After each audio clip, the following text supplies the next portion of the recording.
It's Thursday. You know what that means. Welcome to the Broken Pencil Booking Company Pro Wrestling Podcast and radio show infused with hip hop. I am Wood. Made daily with organic, farm to table, localized, neuralized, sterilized, Scotch guarded for 2020 repellent, available online, shipped via Amazon, not available on Sundays, but now available on thebeastradio.com. Broken Pencil Logic. You stay classy, internet. I'm Suave Burgundy.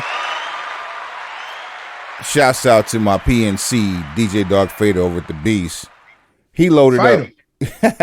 He loaded up a bunch of mixes for our July 4th mix extravaganza, and I have never heard Keith Murray "I Get Lifted" more times than I have since the 90s in one 8-hour stretch from different DJs. I'm talking about random, but yeah, we had a mix extravaganza for the 4th, and it was pretty spectacular. Shouts out to all the DJs involved. Suave, what's happening, man? I mean, we survived, marked safe from another week of WWE firings, marked safe from COVID-19. It's a beautiful life. Yeah, man. You and I both, you and my wife both lost matriarchs for your family. So my deepest condolences to both families. Much appreciated. We'll do what we do and dedicate that show to them, but Lord forbid we don't do our fair share of clowning on this episode here, sir. Oh no, we going up. we going all the way up to the top floor and then taking a helicopter from the roof. Today is Thursday, July the 8th. Yeah, my Lord. Yeah, my Lord. I said, yeah, my Lord. Yeah, my Lord. 20 and 21. Amen. And 0.205 drive. We'll come. How much alcohol does it take for you to start making poor decisions? That for those of you keeping score at home, that is more than 2 times that's 2.5 times the legal limit in the state of Florida. For one Jimmy Uso, that proved to be nothing more than a misdemeanor, or as he called it, just a weekend. Like Florida be Florida-ing in a very high level, and I'm not trying to make light of this man's situation because obviously there's a huge disconnect going on, and 2.5 times the legal limit while having fun, looking like you're having fun. That is taking this mugshot. People's lives are in danger around you. You got to be a little bit more conscious of your surroundings, fam. Yeah. And then on top of that, you got a family and a career, a good one. Like, I mean, as much as we praise the homies for all that great work and we Oos gang, I mean, that's on the cool because he broke the law of driving while intoxicated, but the actual use of an intoxicating substance, that's not illegal. So had he got 2 times over the legal limit drunk and took an Uber, it'd just be a fun night out. Man, it probably would have been a more fun night out because you have to worry about keeping your hands at 10 and 2. That part. So don't get so wrapped up in the fact that he's having alcohol or drinking beer and going to excess. I mean, it's Oos, like it's Oos gang. So I already know that their alcohol consumption level can get high because they don't get drunk off the normal amount of spirits. And they're usually not drinking your normal run-of-the-mill everyday over-the-counter spirits either. Facts. Unless they're just tied to whatever circumstances of the area they're in, and that's just what they have to drink. But yeah, so don't harp on the fact that he's drinking. I don't think that he has any sort of substance abuse problem or anything.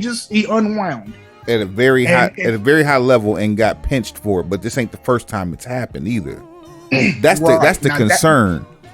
That's the problem. Now, while drinking may not be the issue, drinking and driving is the issue. Yes. So, because yes, he did break the law, but he did it with a legal substance. The best thing I see personally to do in this situation, because it's not a wellness policy violation. You're not gonna sit him down for 30 days. He just got back. He's part of an integral storyline. Make this a part of the storyline. Like, have Roman literally have that big brother / I told you so moment. Right. This is why you need to fall in line. You can't be left to your own devices. You see what happens when you do it your way? You end up on TMZ. This could be we do it my way. We end up on ESPN. This could end up as a amen. Oh, he didn't. No, that phone call done happened already. I guarantee it. That amen phone call done happened already. Yeah, but man. Just make it a part of the storyline. Like, put some realism to it. I'm available to write the dialogue, but you gonna pay me up front. We ain't doing no work for hire. Not signing no hold. We're not doing all that. Pay me up front. I'll work directly with Mr. Heyman, and we'll get this done. Don't worry about it. That man is the mouthpiece, and he don't have to be an esquire, if you will, to let that mouthpiece do the work for young Oos in the court of law. You feel me? So, okay. I just had a thought. So remember last episode, for those of you who have been staying up on the current events of the Broken Pencil Booking Company Pro Wrestling podcast and radio show infused with hip hop. # pencil pushers. You feel what I'm saying? You heard us last week kind of talk about writers and writing and the creative process as it happens in pro wrestling. So looking at the way WWE is set up, and I've heard a few times from a few different people that the system, air quotes, is broken. Mm-hmm. In our opinion, the best WWE came from about 4 or 5 people around Vince's pool. Now the writing staff might be plus 50. Man, good Lord. Nah, for real. You're right, so, but I'm just like, damn. So you got maybe 2-3 dozen agents all working different matches, and like I may be overshooting 2 or 3 dozen, but it's at least a dozen and a half 8 actual agents. Then you have the plus 50 writers, and these ideas have to start. There's a suggestion from up top. The writers have to do it, have to, try to create the dialogue, get it vetted by the executive producers and different people in charge of content, and then it has to be approved by the head guy and then executed on television. or as Robin Harris would call it, the man next to the man next to the man next to the damn man. That part, you know what I'm saying? I bought it to the so-and-so that sold it to you. Man. Or I sold it to the so-and-so that sold it to you. But at this point, you have so many writers, you have such a disconnect. Why not start assigning writers specific talent? Like if there's a talent, there's a talent that's in need of a certain type of persona. Like if you're doing comedy, which don't get us started with that again. Take your strongest comedy writer and assign that writer to that star, or say I'm there and my specialty is urban content, urban / pop content, and you assign me three talents, whether they be a tag team, a single, and a faction, or however you put it together, but three talents are mine. My job specifically would be to infuse urban culture into those 3 acts, as opposed to trying to write for everybody when it's obvious everybody can't write for everybody. Mm-hmm. I'm just saying though. So when you talking about writing and the skewing of words, and this is even the proper segue, but you're going to see where I'm going with this here in a second. WWE has to tighten up all the way around. The ratings are showing that, and let me back up before I start going in on ratings, because the ratings that we're seeing from the Nielsen side, we don't know if they're reflecting live streaming from network-based apps. Like, for instance, YouTube TV, Hulu Live, AT&T TV, Xfinity Mobile, like all of these, even Spectrum, all of these companies have apps where you can stream multiple channels live, right? But we don't know if Nielsen is compiling ratings from, like, myself, because usually when I'm watching Monday Night Raw, I'm in my garage. I'm watching on Apple TV using the USA app live off of my DirecTV subscription. But I also don't have my ratings turned on. I don't care for people to know, my watching habits, because I don't want to be advertised to accordingly. I like to find my advertising, or the things that I want to get from advertising more at random, more so than this global localization. Remember that term from season 1? I digress. Ding.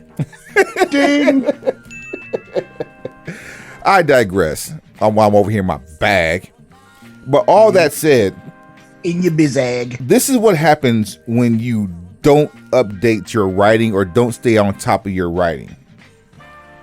At 8:20 p.m. Central Time tonight, Sean Ross Sapp of Fightful.com, who tweets a lot of shit as it relates to the wrestling industry and mixed martial arts, combat sports, if you will. Per PW Insider, WWE forgot to update Aleister Black's non-compete clause from 30 days to 90 days. Why is this important? Because Malachi Black has now been listed as being all elite. Yes, Tommy End is now Malachi Black, and he is all elite. Can you imagine? Like, how did the conversation go in the End household for Thea Trinidad, aka Zelina Vega, to re-debut on SmackDown for the following week for Malachi Black to debut in AEW? It feels like somebody didn't have a conversation beforehand. Baby, I got a deal. Baby, I did too.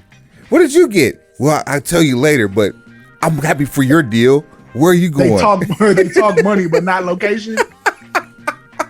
Like, yo, this can't work. Like, I hope for the sake of their relationship it does work, and I know it will. I'm just talking about the fact that they're both working for, air quotes, rival companies. These two might be my favorite wrestling couple of all time right now. Like, it's okay, now mixtape. Here we go. There it is. We were looking for something to do with this show. Nothing was sticking out. We in like one of those holding pattern weeks. Right there. Hit the bell one time and the applause. I was waiting for you to tell me to hit the bell before I got it. I already had the trigger pulled on that one. Ladies and gentlemen, your Broken Pencil mixtape for episode 123. So I tell you what, to make this easy, we might well try to rank them. We're going to name as many wrestling couples as we can possibly put on a list. And then we will rank them. So what number you want to stop at? Mixtape. We do mixtapes at 10. I like 10. Nice round number. The number 10 works for me. So let's start with the obvious. Wait. No, hell no. We can put Aleister Black and Thea Trinidad to the side as an honorable mention just because they're going to be an honorable mention. Yeah, okay. only because we mentioned them. This is how this tape started, was a conversation about bad writing and how not checking your P's and Q's and dotting your I's and crossing your T's doesn't work out for you. It's not a good look when you don't do these things. So that's how it's all came about. Yeah, so this whole thing spiraled out of control. This is what a writer's meeting with us would be like. This is exactly how it works for me. We get to having random conversation and bing. Wait till y'all hear Trap Almanac. Bruh. Trap Almanac is like, you thought you hung the phone up, but it's still on the call. Trap Almanac is that. You hear all the stuff that not all the stuff, because we still know better. You hear most of the stuff that, we talk about in pre-roll. Canceled with question marks. That should be the name of the Trap Almanac. Hey, you know what? Let's go ahead and put a pin in that. I like that. I almost like that more than Trap Almanac. Hey, at least it saves us. Let's get to it. Let me kick it off. Yeah, let's do that. Ooh, yeah. Are we doing okay, we doing it all time. You just answer my question. We got to. We're going to do 10 all time. Starting with the Macho Man and Miss Elizabeth. Who else we got? I'm going to go... Who to put on this list? I'm going to go... Nah, that's not a good one either. See, this gets way more difficult. Let's go Charlotte and Andrade. All right, so we going old to the new. All right, shouts out Greg. Because I was thinking about trying to do a GOAT tape, like greatest of all time, or did you just want to do historically? Not GOAT tape, significant. Significant. Because I got a throwback one that is significant, but people see, because that could go two ways. I'll come back to that. It's two relationships I can't put on this list. One, because it involves the unspoken, and then the other one, leads to it. So yeah, I would put that one. No, I wouldn't. No, not after what we've learned over the years. No. Let's see, Liz, Randy. You said Andrade and Charlotte. It's three of them I can't put on the list. Now that I just thought about it, there's three of them that can't make it. So let me go with my second one here. Let me go with I got to represent the Chain Gang. Let's go with Bianca Belair and Montez Ford. Yes, those are one of my favorites. Does it matter if they're not together now? No, not at all. Cena and Nikki Bella. Wow, that's a power couple. Which you also could have gone Dolph Ziggler, Nikki Bella. And I'm not. This is not any type of shaming. This is not any type of whatever. But that is something that everybody doesn't know. But the hood got to come out for that one. That's why. What a hood at. In the Gap, where the woods at. Tammy Lynn Sitch and Chris Candido. That is an excellent choice. Rest in peace to Chris Candido. Factuals. Which oddly enough, it's funny, but it's not funny. You could have also gone Shawn Michaels and Tammy Lynn Sitch. No, I will not. Look, these things happened. They weren't a couple. They were a thing. Don't shoot the messenger. The messenger shoots back. That you just made me forget my next inch. Oh, Tommy Dreamer and Beulah McGillicuddy. Great one. That translated in real life. That's not just on television. Yes, that is his boo, his wife. Which makes me start to wonder about Shane Douglas and Francine. You want me to put that on there too? No, it's not. It's cap. I don't believe they were real life things. I'm about to start typing.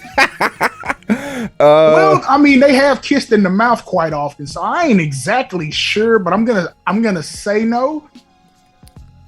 I'm gonna say no. One time for the one time, because big Texas. Booker T and Charmel. Fantastic entry. Love it, man. okay, was it Kidman or David Flair that dated Tori Wilson? I believe the answer is yes, but you're specifically talking about No. Oh, okay, it's Kidman with Tori, and David Flair dated Stacy Keibler. Wow. That's what it was. So put those two down. Flair and Keeb. Jeez, bruh. 1, 2, 3, 4, 5, 6, 7, 8, 9. Now, yeah. So here's my dilemma. I think we need more than 10 on the list to come up with a top 10. Like go to 15 in the suggestions, but we're only picking 10. Let's see. Honestly, as much as the original, here's a pun for you, impacted professional wrestling, the original begot the remix, which had a bigger, here we go again, impact to professional wrestling. Jeez. Jeff Jarrett, Karen Jarrett. The former Karen Angle. Factuals. That's a good one because I wasn't thinking about anything going on in TNA. Batista and Melina. I put them down because I don't know. I don't know if I want that on there. I don't know if I want that taking a spot. You know what? I'm a veto. I'm a veto that one. Yeah, thank you. Appreciate it. I don't know how I missed this. This is wrestling royalty. Eduardo and Vicky Guerrero. Man, hold on. This deserves a little bit more than just a bell. You feel what I'm saying? You feel me? Let's see here. Where else can we? Oh man, we tripping. Sable and Brock Lesnar. Facts. Or you can go with the alternate of Sable and Mark Merrow. Do you feel me? And yes, that's right? Making the list too. 1, 2, 3, 4, 5, 6, 7, 8, 9, 10, 11, 12, 13. Somebody's yelling at their mobile device right now. Please, if you're yelling at your phone right now, or your mobile device, however you stream us, please, or your car stereo, whatever you're doing. Show at brokenpencilbc.com, brokenpencilbc@gmail.com. That's at brokenpencilbc on what? Everything.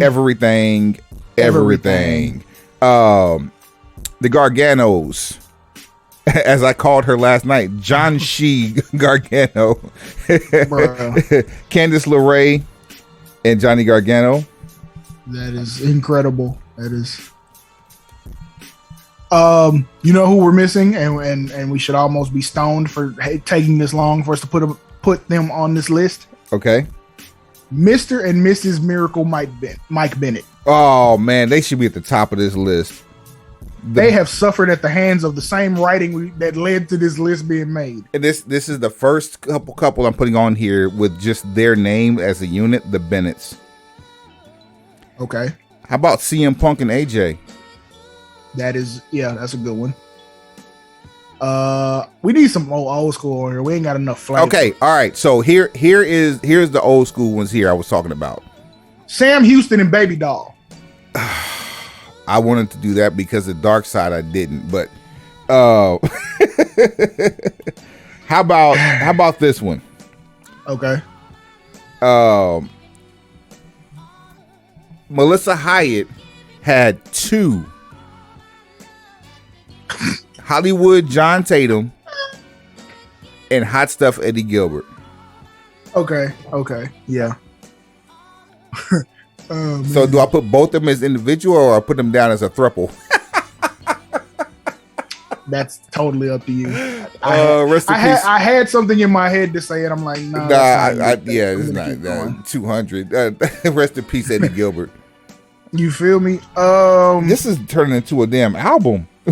I'm just saying, like, look, as executive producers like we are, you have to have a litany of songs and then you pick the best ones to fill out the track list. So I mean, you put out a 12-song album, you might have recorded 36.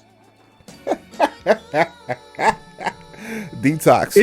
It depends on the law of averages as far as how good of an artist you are. So you figure any artist can hit 1 out of 3. Huh. So record 36 songs, you ought to end up with 12 that you can go with. Let's see. Who else? Is there any more that we? I mean, do you want to count Gold Dust and Marlena? Terry Reynolds? Okay. They deserve it. They deserve it. Steve Austin got a couple of entries on here. I mean, actually, 2 of his wives were in the business. You talking about because Jeannie, his first wife. Yep, Jeannie Adams. Yes, you know what I'm saying? And also Deborah McMichael. Yes. So he's got a 2-piece. A Tupac Shakur. Oh, if we doing that, man, once again, because bitch Texas. Undertaker and Michelle McCool. Facts. Jazz and Reg Dog. Oh man, how could I forget them? You know what I'm saying? You got a rep for the squad. Austin McMichael, Austin, and Adams. Well, if we're gonna do that though, we can also do I guess Mongo and Deborah, and then we can do Deborah and Jarrett. I mean, do we want to do that? No, but were they a thing in real life or just on TV? Who knows? see, we can't be out here. Hey, you got to kayfabe the HJ. We can't be out here. We can't be out here putting TV relationships on there because Miro and Lana. Oos and Glow. All right. Yep. Oos. I'm putting that at Oos and Glow. Putting that down, and then we'll round it off with actually no, 2 more. Sid Alexander and Big Swole. Right. And then what are we gonna do about Trips and Stephanie? I mean, it doesn't get any higher on the hierarchy than that. Matter of fact, you can't forget the man and the man's man. Wow. So that is Rollins and Lynch. Yes, and they were officially married not long ago. So congratulations on the nuptials. No cap, no joke, none of that. What? So and man, Seth Rollins' drip is just amazing these days. I really think fatherhood has had a positive effect on him. That man, he hasn't done anything to cross our radar in a long time. But long time. He's got gonorrhea level drip popping off right now. That is disturbing. And I'm really like, I don't know who is authorizing the use of the word moist on Monday nights, but bruh, the moist C, no, bruh, Johnny drip, and then calling who did he say that to? Oh, Drew McIntyre called him a splash hole. No, sir. No, deadass called him a splash hole. He said, if you keep kicking in the ocean, you're just gonna get wet. I was like, wait a minute. Whoever wrote that was on one because that's clever. Oh man, I can give credit where it's due, and I can pick out when I hear good content. So either Johnny Drip is dripping the pen for himself, or somebody who is working specifically with him is doing a pretty good job. Let's start assigning writers to talent. Like, you don't write for nobody else but this person. So you need to watch this person all the time. You may not be familiar with the product, but you damn sure are going to be familiar with the person you're writing for. So we got Rollins and Lynch. We got Johnny Drip and Taya Valkyrie, whatever her new name is, but I'm going with Taya. Yeah. But then, I like the name and we can round out the list with this one here. Adam Cole and Dr. Britt Baker, DMD. As soon as you said round out the list, I thought of another one, and it's like a glaring omission. Give it to us. Corey Graves and Carmella. All right. So that said, good Lord, this is a list. This is like tabloid material. We got I mean, one, two, three, four, the double five, C, six, the seven, double and 8, triple CD 9, 10, mixtapes are a 11, thing 12, down here in the 13, South. 14, 15, 16, 17, 18, 19, 20, 1, 2, 3, 4, 5, 6, 7, 8, 9, 30, 30. We got a Baskin and Robbins over here with Thea Trinidad and Tommy N holding it up. Not even holding it down, holding it up. So we got them plus 31. We probably should have picked old school or new school because this is entirely too many. Well, we'll just leave it at that. we'll let the people decide. There you go. A side versus B side. You know what I'm saying? What side is better? For those of you who want to share your opinion on the number one couple in pro wrestling history, reach out to us at Broken Pencil BC on what? All things social. That means everything. Everything. All right. See how we do that on the fly? It's called improv. People. We just gave you a show. It's just from nowhere. I'm just saying that pen is serious, but with a broken pencil, you can't write this. Mark my words. Because we are with this shit. Price just went up. That's broken pencil logic for y'all. No, it's all up in that thing. You know what I feel me? You under D. You overstand me. You been watching pimp movies all week. The one you get outside probably hot as a firecracker right now. This show comes equipped with acrylic fish tank pumps and bell bottoms. My God. With a Cadillac in my driveway for real. For real. Oh, you man. Just live in a fantasy. Hey, while we haven't really done this in a while either, man. We kind of let some shows go past us. We haven't talked TV really since Snowfalls went off the air. Hey, what are you on these days? Anytime somebody asks me that, I completely go blank. Because we go through times where we just binge watch something. Let's see, both versions of 911 are over. So 911 Lone Star and the original, their seasons have concluded. See, I'm not on those. Those I might have to add that to my watch list. Those are actually good, and we typically don't do, network TV sitcoms, but like, shout out to Hulu, cut that check. You're able to get into some stuff because like our schedules don't line up to just be trying to do in front of the TV appointment television. Like that don't work for us. We stream in almost everything we catch other than live events, like live sporting events. What else have I seen lately? Blackish is out of season. That's another one on a regular. Grownish is done with its season.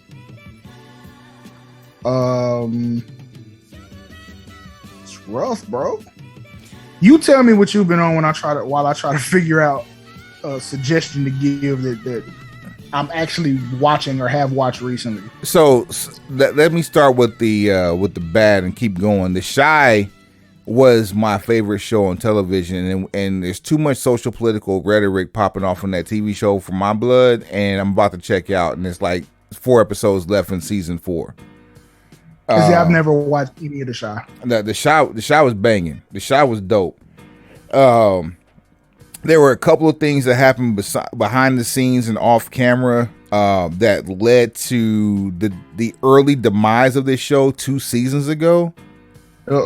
And when you like this, I'm not gonna even like let that cat out of the bag. That's a whole other conversation. That's more for Trap Almanac /cancel. But there's absolutely no way this show should make it to a 5th season. By the way, it's crashing and burning in season 4, midway through. I mean, it's just all over the place.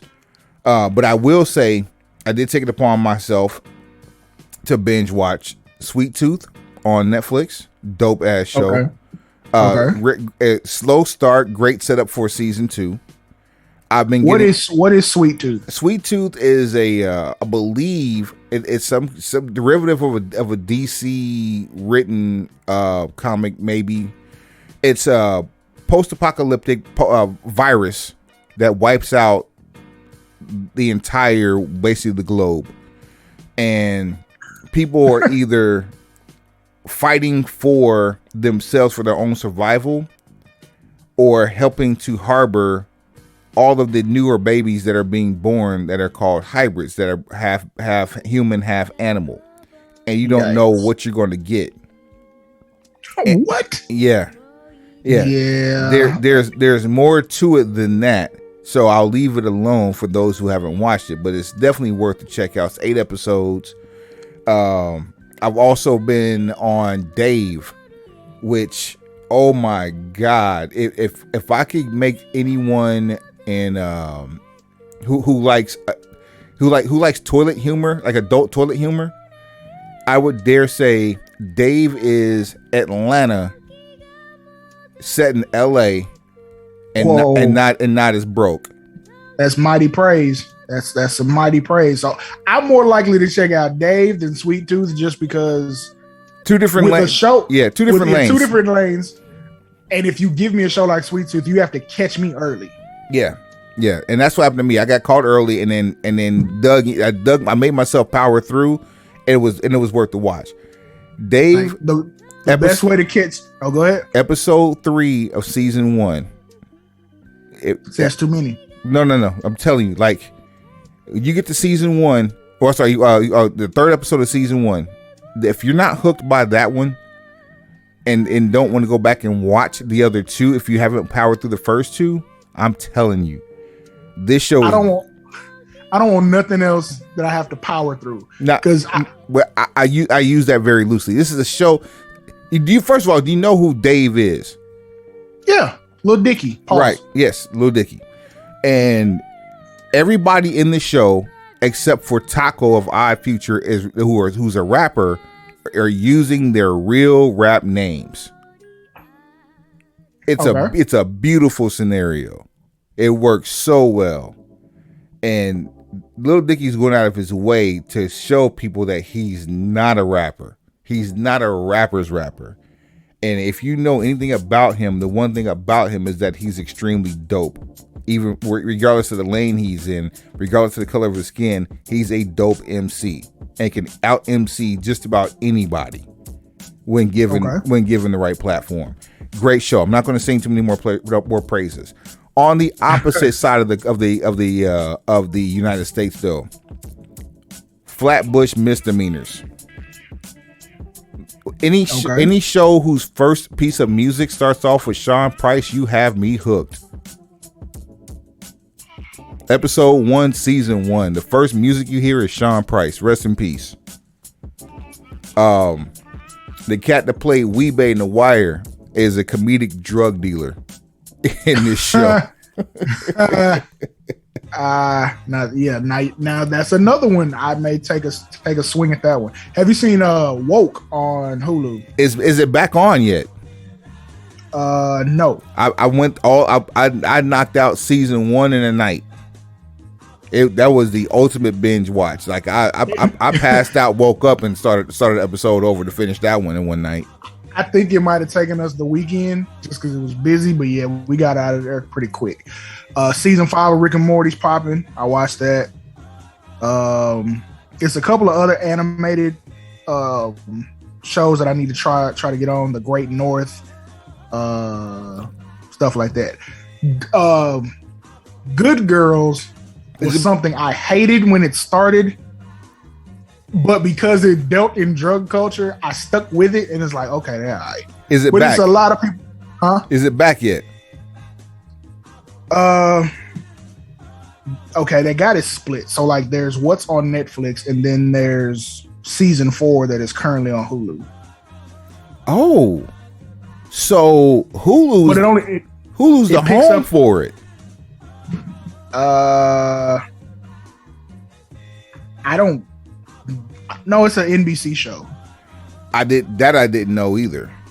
So technically, this should be on Peacock though. Should be. I didn't even think about that. So it should be on Peacock, just like new episodes of Blacklist. I went to Netflix and started from the beginning, but have fallen off. Because a good way to hook me into a show is somebody needs to get shot or fucked over in the first half of episode 1.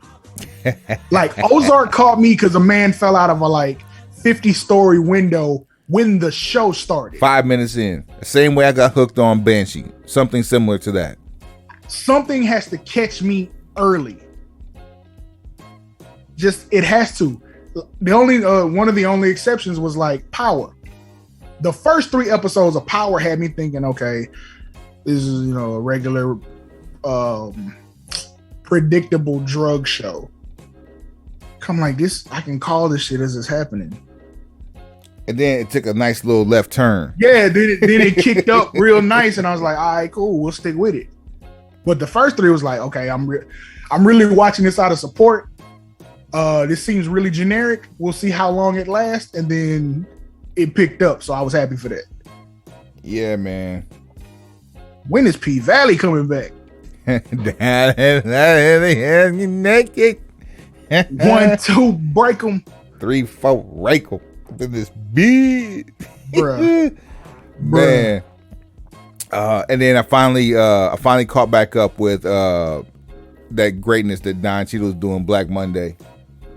Man, So I've never seen Black Monday either. Yeah, Black Monday talks about the stock market crash of I believe it was 84, and who's taking the blame for it. And season 3 takes him into the 90s. So like season 1 is like starts with Black Monday, which is Don Cheadle and Regina Hall, and season 2 takes you into like the late 80s. Season 3 fine talents. Yes, Don Cheadle was that guy who I never wanted to give praise for, and I think it was probably right around Crash that I realized that this dude really is this dope. Release the hostage. Man, I'm Fender Rhodes. I'm the goddamn American icon.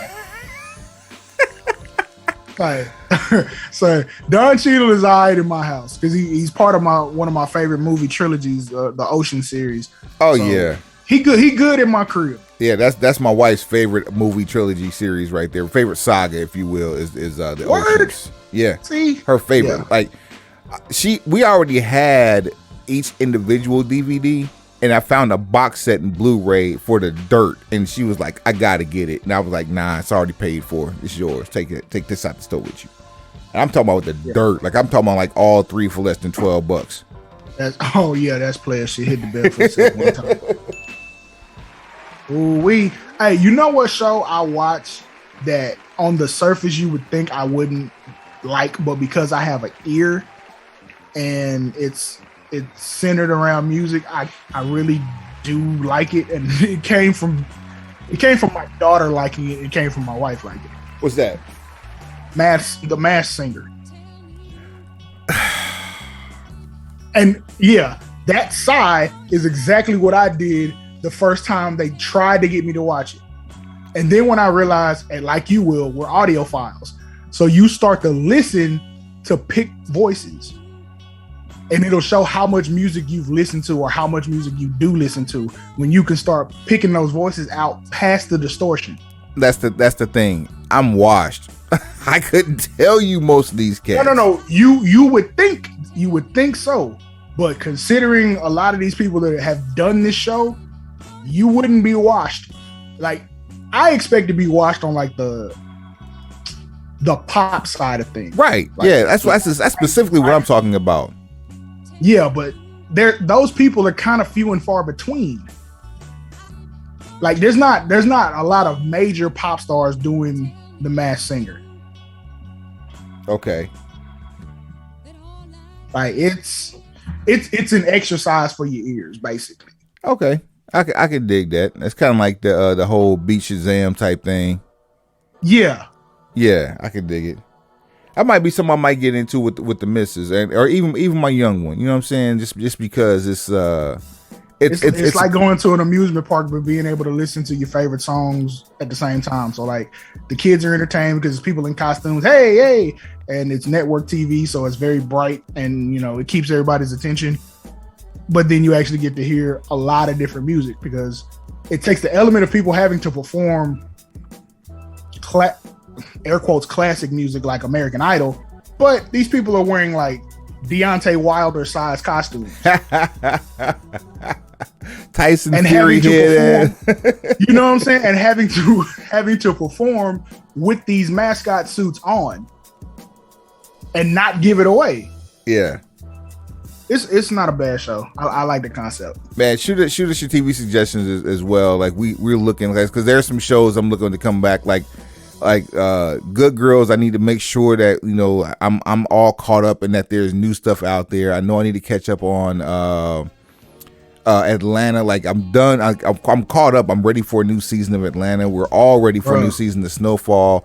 P Valley's got to come back with a vengeance. I'm ready for the next Book of Power. That's it. That's next weekend, isn't it? We got to get our ducks in a row for that.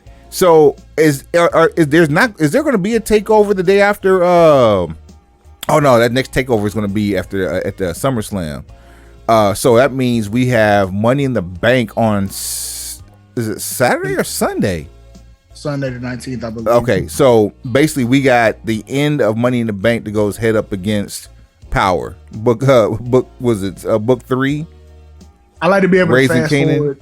And that's the other thing. I like to stream. I like to be able to fast forward. I don't like to be held down to anybody's time constraints. So I don't have to watch the new Power debut at the same time everyone else does. And hell, we're on the streaming services. A lot of that shit pops up at Saturday night at midnight. Facts. If I'm even still up, because we used to stay up just to wait for that, especially like matter of fact, especially Power. Dead ass. Like Power is what started us doing that. Yeah, straight up.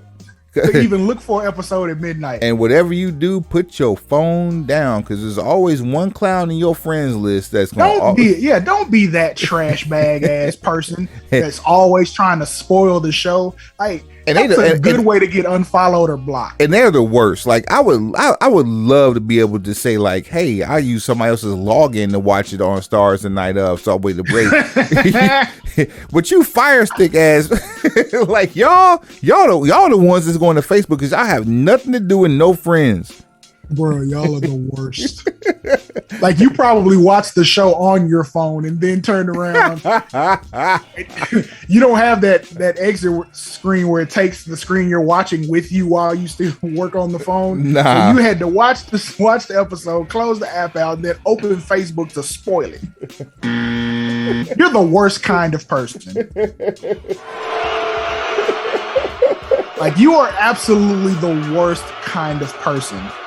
You're the person to hold the line up because you didn't endorse the back of your check with the other 4 people in front of you. Y'all the reason. Price just went up.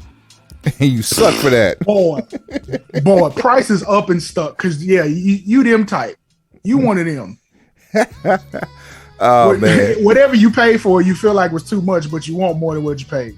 Right on, man. Anything else we missing on the TV front? Because that was a lot.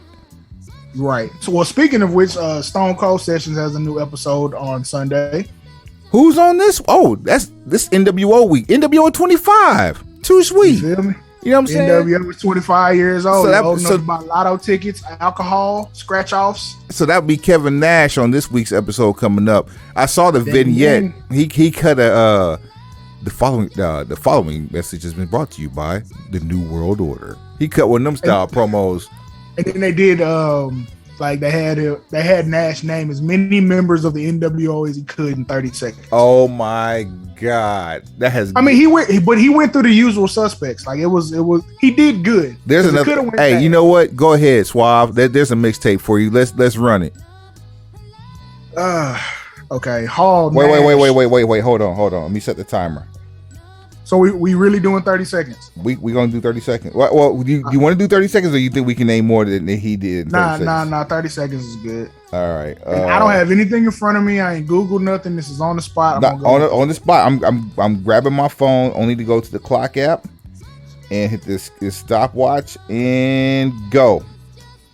Hogan, Hall, Nash, 6, Ted DiBiase, Vincent, Scott Norton, Buff Bagwell, Conan, Eddie Guerrero.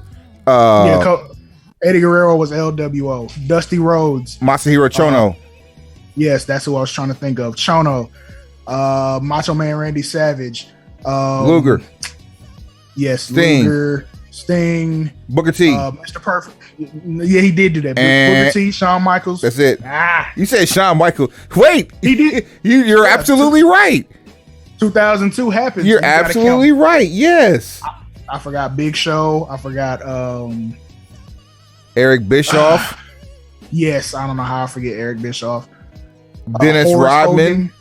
Yes, Dennis Rodman, Horace Hogan.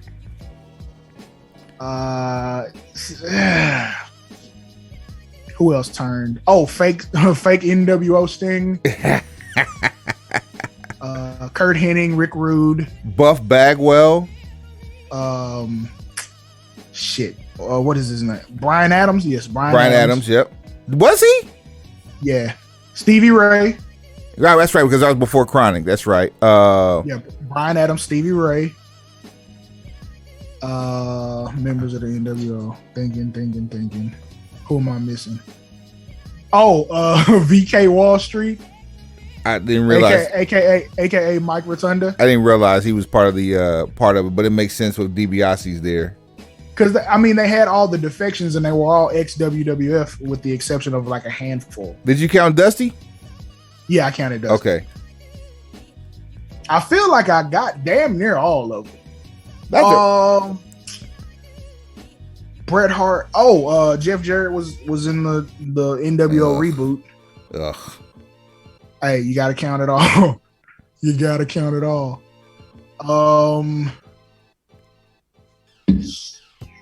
Let me think. Now you gonna make me do my Googles now, because that's a pretty impressive rundown there. Let's see. Yeah, the 30 seconds is what screwed it up. If you just wanted me to name 90% of the NWO, I probably could have knocked that off. All right, let's run it down here. See full list. I want to know how many I missed now. Let's run them down. Hogan, Hall, Nash, of course. Right. Ted DiBiase, 6. Wait, there we go. Hold on. List of, because I almost do like the first 10 I can do in the order they joined. 62. Damn it, bro. Scott Hall, Kevin Nash, and Hogan were the mainstays. DiBiase, Big Show, or Giant, Sting, well, NWO Sting, X-Pac, Vincent, Miss Elizabeth, Nick Patrick. How do we forget Nick Patrick? It literally, he literally was the reason for a whole pay-per-view. Man, I shout out to V Clark. I had a conversation about Nick Patrick earlier this week because of his Reeboks. Shout out to the Reebok Black Tops. Hey, you had to be outside. You got to know about them the same. The first Shaqs are the same Reeboks that Shaq wore in Blue Chips. Wow. Yeah. They had soles that were specific to be played and not be worn down while playing on blacktop. And if you've ever played basketball on blacktop, you a real one. If you've never played basketball on blacktop, God bless your soul. You don't ever need to do that. It's not a good look. If you went to public school, you've played basketball on a blacktop. And you realize how much your shoes suffer. And then later in life, you realize how much your knees suffer. Man. After trying to hoop with King and Duck. Bagwell, Bischoff, VK Wall Street, Bubba Rogers, Scott Norton, Randy Savage. I missed Bubba. Dennis Rodman, Conan, Kurt Hennig, Rick Rude. Forgot Rick Rude. Yeah, because Rude and Hennig were a package deal. Luis Piccoli. Forgot about him. He was. Yeah, I would have never guessed that one because he died right after his debut, didn't he? Not very long after. He was. Yeah. He was to Hall and Nash what Brandon Cutler is to the Young Bucks. No, dead ass. That was dead what he was doing. Serious. Yes. Dusty Rhodes, Brian Adams, Scott Steiner. Did we say Steiner? Yeah, I said Steiner. Okay. The Disciple, aka Brutus Beefcake. Yeah, I forgot that one. Luger, Sting, Stevie Ray. He was only there for like 3 days. Luger, Sting, Stevie Ray, Horace Hogan, Disco Inferno, David Flair, Tori Wilson, Bret Hart, Jeff Jarrett. Oh, David Flair and who? What? I'm running down the list, and you'll know the validity of this list when you see who's on the end. Somebody lying, bro. I don't remember David Flair being in the NWO. Bret Hart, Jeff Jarrett, Madeja, Tylene Buck, April Hunter, Pamela Paul Shock rather. Pamela Paul. They naming girls that were sitting on the couch with Hogan in them old vignettes. Nah, you can't. Do that. Them Scott Steiner's freaks. You better holler if you with them. Okay, them too. Ron and Don Harris, Booker T, and Shawn Michaels. Ron and Don Harris, I don't remember, and I don't remember that at all. They were Creative Control. I don't think they were in the NWO, but I could be wrong. But yeah, some of those names do not stretch to 62. So technically, with the exception of about 2 or 3, I named all. You named all of them. Members. Yeah. That's impressive, there, young Suave.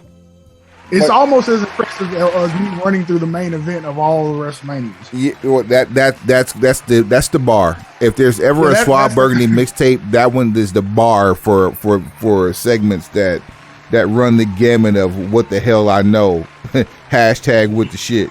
With the shit. Like if I was able to do that in a interview with the brass at the guys in Stanford, it might play favorably to me. Or not, depending on the day of the week. Depends on who's interviewing me. Dead ass. It depends on who's in the room. If there's nothing else, before we get up out of here, man, we got to send our get well wishes to one Terry Funk. The Double Cross Ranch would never be the same without you, man. You've had a hell of a career, and you're apparently, from what we're reading, memory care is what your future is like right now, and we wish you all the best and thank you for your contributions to this business and our entertainment. My favorite, what's your favorite Terry Funk? My favorite version of Terry Funk? Yes. Part of me wants to say ECW Terry Funk. I knew that was gonna be first, but 1989 Terry Funk is something to behold. Listen, Western necktie, ringside. His commentary game. He might have been the precursor for people like Corey Graves and CM Punk and Samoa Joe. Oh no, he did his thing. He got down. He got all the way down. That's probably one of the only ones I was able to see with my own eyes. Like if you go back to when he was NWA champion, that's something I have to go find footage to watch to do like some historian stuff. Yeah, that was and it wasn't a long bid either, but yeah, that's that. But see, that's what makes him so great. We're talking about breaking tables with Ric Flair like they're in Japan was actually pretty cool. We're talking like 70s, 80s, 90s, 2000s, 2010s. That's 5 decades. This is true. This is all truths. And every decade. Storylines in ECW too, but that him winning the championship on the first ECW pay-per-view, monumental moment. I like when he turned heel on Tommy Dreamer. Him as Chainsaw Charlie was fun. Yeah, Chainsaw Charlie was definitely fun. Terry and even the Terry and WWF with Dory and Jimmy Jack was fun. Oh, honorable mention. 1994 Terry Funk Stud Stable.